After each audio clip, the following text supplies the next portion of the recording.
Kakanta ba ako? Unang-una, maraming salamat sa inyo na ibigyan niyo ng oras. Gusto ko naman pasalamat sa ating mahal na Yorme. So ayun po, napanood nyo si Mr. Excitement, si Bong Alvarez. Tubong Quiapo, batang Quiapo po talaga yan. At isa po siya sa makakasama ni Yorme Isko sa District 3. So tatlo pa lang po sila, si incumbent Consejal Tol Zarcal, si Bong Alvarez, o tapos si Mr. Chris Tagle. So yun, nagkasalita ngayon. Tatlo pa lang yan, pero baka madagdagan at makikita po natin. Pero ito, meron akong bagong balita din na hindi ko pa pwedeng i-reveal. Merong, di ba kasi sa Konseho ng Maynila, yung mga sumusuporta kay Isko ay nasa 14. Okay? 14 yan, kasama yung SK Federation Chairman, tapos may isang bago, si Consejal Joey Uy, tatakbo sa District 6 na congressman. So merong isa pa na sasama ngayon sa, so magiging 15 na sila sa konseho pag sila ay naging minority, at ang magic number ay 20.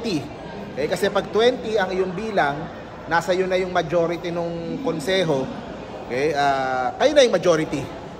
Yung nasa kabila na yung minority. So hindi ko pa pwedeng i-reveal kung sino yung lilipat na pangalan. Baka malalaman natin very soon. Pero yun po ang sinasabi ko, kasi talagang yung drama, yung talagang magkakasamaan talaga ng loob. Kasi magkakasama eh. Kaya even though exciting yung laban, exciting, madaming nangyayari, ang daming ganap. Ito si Bong Alvarez nandito. Nagkakasakitan ng loob eh. Ako nakita ko kasi nakasama ko sila lahat eh.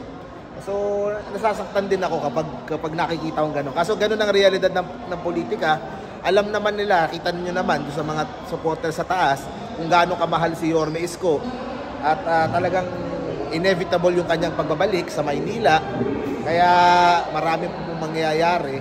Yan, update ko kayo pag merong bagong balita. Mag-live tayo ulit mamaya. Ayan, pinakita ko lang sa inyo ang bagong kasama ni Yorme Isko sa District 3, si Bong Alvarez. Of course, sinabi niya, meron siyang very, very high sa kanyang career, meron din siyang very low. Alam naman natin yung story ng buhay niya. Pero ngayon gusto niya magsilbi sa mga batang Maynila. So, yan, makakasama siya ni Yorme. So, ang dami ko pang mga chismis. Ibalikin ko mamaya. Bye-bye, guys.